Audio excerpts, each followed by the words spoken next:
Hi எல்லோருக்கும் வணக்கம். இன்னைக்கு ரொம்ப சாஃப்ட்டான ஒரு பிரெட் ரெசிபி வீட்லயே சுலபமா எப்படி செய்றதுன்னு தான் பார்க்க போறோங்க. ஆமாங்க, இத செய்யறதுக்கு நமக்கு ஓவன் எதுவும் தேவையில்ல. வீட்ல இருக்க பேன்லயே சுலபமா செஞ்சிடலாம். ரொம்ப சாஃப்ட்டா இருக்கும். இனி குழந்தைங்க பிரெட் கேட்டு கடையில வாங்கி குடுக்க வேண்டிய அவசியம் இல்லங்க. வீட்லயே நம்மளே ரெடி பண்ணி குடுத்துடலாம். வாங்க இப்ப எப்படி செய்றதுன்னு பார்ப்போம். இது செய்யறதுக்கு வெதுவெதுப்பான பால் 1 கப் எடுத்துக்கோங்க. நகம் சூடு தாங்குற அளவுக்கு இருக்கணும் சூடு. ரொம்ப சூடாவும் இருக்கக்கூடாது. ரொம்ப சில்லும் இருக்கக்கூடாது. ஏன்னா அந்த ஸ்டேஜ்ல இருந்தா தான் ஈஸ்ட் ஆக்டிவேட் ஆகும். இது கூடவே 2 டேபிள் ஸ்பூன் அளவுக்கு சர்க்கரை சேர்த்துக்கோங்க. 2 டீஸ்பூன் அளவுக்கு ஈஸ்ட் சேர்த்துக்கோங்க. சேர்த்துட்டு நல்லா கலந்து குடுங்க. ஈஸ்ட் வந்து சர்க்கரை சாப்பிட்டு தாங்க ஆக்டிவேட் ஆகும். அதனால தான் இந்த ஸ்டேஜ்ல நம்ம சர்க்கரைய சேர்த்துக்கிறோம். நல்லா கலந்து குடுத்து ஒரு 5 நிமிஷம் மூடி வச்சுருங்க.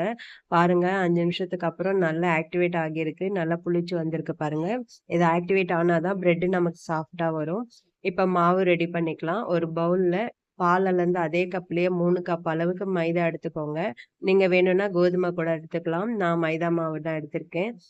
நான் இப்போ ஒரு 2 1/2 கப் அளவு தான் இதுல சேர்த்திருக்கேன். மீதி 1/2 கப்பு மாவு பிசையும்போது தேவைப்படும். அதனால எடுத்து வச்சிருக்கேன். கூட ஒரு பிஞ்ச் உப்பு சேர்த்துட்டு நல்லா கலந்து குடுத்துருங்க. நல்லா கலந்துட்டு ஆக்டிவேட் செஞ்சு வச்சிருக்க பால இது கூட கொஞ்சம் கொஞ்சமா சேர்த்து பெசஞ்சுக்கோங்க. மொத்தமா ஊத்தி பெசஞ்சிட வேண்டாம். ஏன்னா மைதா மாவு ஒண்ணொண்ணு வேறுபடும். அதனால மாவு தன்மை மாறணுன்றனால கொஞ்சம் கொஞ்சமாவே ஊத்தி பெசஞ்சுக்கலாம். இது மாரி நல்லா பெசஞ்சுக்கோங்க. நான் மொத்த பாலும் சேர்த்துட்டேன். எனக்கு 1 கப்பு பால் கரெக்ட்டா இருந்தது.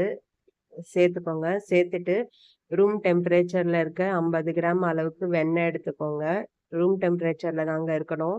ஃப்ரிட்ஜ்ல இருந்ததுன்னா செய்யறதுக்கு 1 மணி நேரம் முன்னாடியே வெளிய எடுத்து வச்சுக்கோங்க. இது முதல்ல பெசையும்போது கொஞ்சம் பிசு பிசுன்னு கையிலலாம் ஒட்டுறது அளவுக்கு தாங்க இருக்கும். நம்ம பெசைய பெசைய அது பக்குவமா வந்துரும். இப்ப இது பவுல்ல வச்சு பெசைய முடியாது. அதனால கவுண்டர் டாப் நான் நல்லா சுத்தம் பண்ணிக்கிறேன். சுத்தம் பண்ணிட்டு இதுல மாவ சேர்த்துருங்க. சேர்த்துட்டு நல்லா இது மாதிரி இழுத்து இழுத்து பெசஞ்சுக்கோங்க. பெசையும்போது நம்ம எடுத்து வச்சிருக்க 1/2 கப்பு மாவையும் கூட கொஞ்சம் சேர்த்துக்கோங்க. வெண்ணெய் எடுத்து வச்சிருக்கோம் இல்லைங்களா? அதையும் கொஞ்சம் சேர்த்துக்கோங்க. சேர்த்து சேர்த்து பெசையும்போது நல்லா பக்குவமா ஒட்டாம வந்துருங்க. இந்த ஸ்டேஜே நம்ம ஒரு 15 நிமிஷம் போல பெசஞ்சுக்கிட்டே இருந்தா தான் பிரெட் நல்லா சாஃப்ட் ஆகி கிடைக்கும். இது மாதிரி ஒரு கையில புடிச்சுக்கிட்டு, இன்னொரு கையில இழுத்து பரோட்டாக்கு மாவு பெசையிற மாரி பெசையணுங்க. உள்ளங்கையில நல்லா ஃபோர்ஸ் குடுத்து பெசையணும். பிரெட் சாஃப்ட்டா வரணும்னா, நம்ம பெசையறதுல தான் இருக்குது. இந்த அளவுக்கு சாஃப்ட்டா வந்ததும், இப்ப இந்த மாவ ஒரு பவுலுக்கு மாத்திடலாம். பவுல் மாத்தும்போது, அந்த பவுல் முழுவதுமா எண்ணெய் அப்ளை பண்ணிக்கோங்க. ஏன்னா, இப்ப நம்ம இத மாவு சேர்த்துட்டு 1 மணி நேரம் ஊற வைக்க போறோம். அப்படி ஊற வைக்கும்போது அது டபுள் சைஸா ஆகும். அப்போ உப்பி வரும்போது மேல ஒட்டாம இருக்கிறதுக்காக நம்ம எண்ணெய் சேர்த்துக்கிறோம். சேர்த்துட்டு இந்த மாவு மேலயும் காஞ்சிராம இருக்கிறதுக்காக ஒரு கொஞ்சமா எண்ணெய் தடவி நல்லா வச்சுருங்க. இ இப்ப இது கிளிங் ராப் இருந்தா ராப் பண்ணி வச்சுருங்க. நான் வந்து டவல் போட்டு தான் வைக்கிறேன். 1 மணி நேரம் டிஸ்டர்ப் பண்ணாம ஓரமா வச்சுருவோம். பாருங்க 1 மணி நேரம் கழிச்சு எவ்ளோ சூப்பரா உப்பி வந்திருக்கு. இது மாதிரி வந்தா தான் ஈஸ்ட் நல்லா ஆக்டிவேட் ஆயிருக்குன்னு அர்த்தம். அப்பதான் நமக்கு பிரெட்டும் சாஃப்ட்டா கிடைக்கும். இப்ப இத மறுபடியும் கவுண்டர் டாப்க்கு மாத்திக்கோங்க. மாத்திக்கிட்டு ரொம்ப ஃபோர்ஸ் குடுக்காம ஜென்டிலா இத பரப்பி விட்டுக்கோங்க. நம்ம எந்த மோல்டுல வச்சு பேக் பண்ண போறோமோ, அந்த மோல்டு சைஸுக்கு ஏத்த மாதிரி நல்லா பரப்பி விட்டுக்கோங்க. பரப்பி விட்டுட்டு, இத அப்படியே உருட்டிக்கோங்க. இது மாதிரி நம்ம ஈவனா வைக்கும்போது தான் நமக்கு கரெக்ட்டான பிரெட் ஷேப் கிடைக்கும். இல்லன்னா ஒரு பக்கம் உப்பலாவும், ஒரு பக்கம் தட்டையாவும் வந்துரும். இது மாரி உருட்டும்போது நல்லா டைட்டா உருட்டிக்கோங்க. சைடுல இருக்க மாவையும் இழுத்து வச்சு நல்லா உருட்டிக்கோங்க. டைட்டா உருட்டுனா தான் அதுல ஏர் பபிள்ஸ் போகாம வரும். அப்பதான் நல்லாருக்கும் பிரெட்டு. அதுக்காக நல்லா டைட்டா வச்சு உருட்டிக்கோங்க. இப்ப அந்த கார்னர்ல இருக்க மாவ இது மாதிரி மத்த மாவோட சேர்த்து நல்லா பிரஸ் பண்ணி குடுத்துருங்க. ஒட்டிக்கும் அப்பதான். இல்லன்னா பிரெட் ஷேப்பே ஒழுங்கா வராது. இந்த மாரி ஷேப் பண்ணி எடுத்துக்கோங்க. ரொம்ப பிரஸ் பண்ண வேண்டாம். ஜென்டிலாவே பண்ணிக்கலாம். பண்ணிட்டு இப்ப நம்ம பேக் பண்ண போற மோல்டுல கொஞ்சம் ஆயில் அப்ளை பண்ணிக்கலாம்.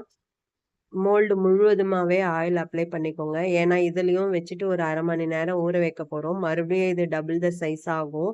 அப்ப வந்து ஒட்டி பிடிக்காம இருக்கிறதுக்காக வச்சிரணும் இப்பவே. ஆயில் தடவிக்கோங்க.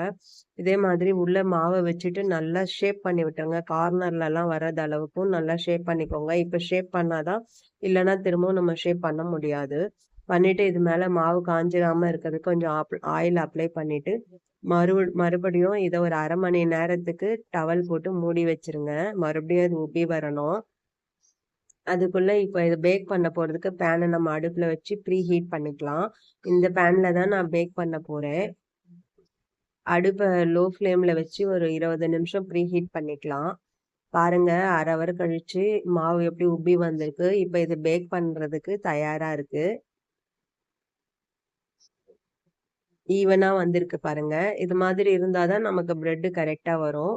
இல்லைன்னா ஒரு பக்கம் உப்பலா வந்துடும். இப்போ இதை பேன்ல சேர்த்துட்டு காய்ச்சி ஆற வச்ச பாலை கொஞ்சமா ப்ரஷ் பண்ணிக்கோங்க. ஏன்னா நம்ம ஓவன்ல செய்யல, பேன்ல தான் செய்யறதுனால கலர் ரொம்ப ஒயிட்டா வரும். நம்ம பால் கொஞ்சம் சேர்க்கறதுனால தான் கொஞ்சமாவது கலர் வரும். இதை மூடி போட்டு லோ ஃப்ளேம்லயே ஒரு 1/2 ஹவர் வேக விடலாம். 1/2 ஹவர் கழிச்சு பாருங்க நல்லா வெந்து வந்திருக்கு. இப்போ இது ஹீட்டா இருக்கும். நம்ம இதை வந்து நல்லா ஆற வைக்கணும். சூடோடையே கட் பண்ணிடக்கூடாது. 1/2 மணி நேரமாவது ஆற விட்டு தான் கட் பண்ணணும். நம்ம பால் சேர்த்ததால தான் ஓரளவுக்காவது கலர் வந்திருக்கு. இப்போ இது சூடோட இருக்கும்போதே மெல்ட் பண்ண பட்டரை மேலே அப்ளை பண்ணிக்கோங்க. அப்பதான் கொஞ்சம் சாஃப்ட் ஆகி கிடைக்கும். இப்போ நம்ம இதை மோல்டுல இருந்து எடுத்து பிளேட்டுக்கு மாத்திடுவோம். இது நம்ம நல்லா பேக் பண்ணியிருக்கோன்றதுக்கு பார்த்தீங்கன்னா, இது மாதிரி தட்டி பார்த்தா தம் தம்னு சத்தம் கேட்கணும். அப்படி இருந்துச்சுன்னா நல்லா பேக் பண்ணியிருக்கோம், கரெக்டான ஸ்டேஜ்ன்னு அர்த்தம். இப்போ இது மாதிரி ஒயர் ரேக்ல சேர்த்துட்டு ஒரு 1/2 மணி நேரம் நல்லா ஆற விட்டுருங்க. சூடோட கட் பண்ணிட்டோம்னா ஹார்ட் ஆகிடும். நல்லா ஆற விட்டு தான் கட் பண்ணணும். பாருங்க அவ்வளோதான், பிரெட் ரெடி ஆகிடுச்சு. இவ்வளோ சூப்பரான சாஃப்டான பிரெட் வந்திருக்கு பாருங்க. ரொம்ப சாஃப்டா இருந்ததுங்க. நீங்களும் செஞ்சு பாருங்க. செஞ்சு பார்த்துட்டு எப்படி வந்ததுன்னு கமெண்ட் பண்ணுங்க. வீடியோ பிடிச்சிருந்தா லைக் பண்ணுங்க, ஷேர் பண்ணுங்க. இன்னும் நீங்க cook with Sujini channel subscribe பண்ணலன்னா சப்ஸ்கிரைப் பண்ணிக்கோங்க. மினிமம் குவான்டிட்டியில சமையல் செஞ்சாலும் மேக்ஸிமம் லவ்வோட செய்யும்போது டேஸ்டாவே தாங்க இருக்கும். நாளைக்கு இன்னொரு வீடியோல சந்திக்கிறேன். நன்றி.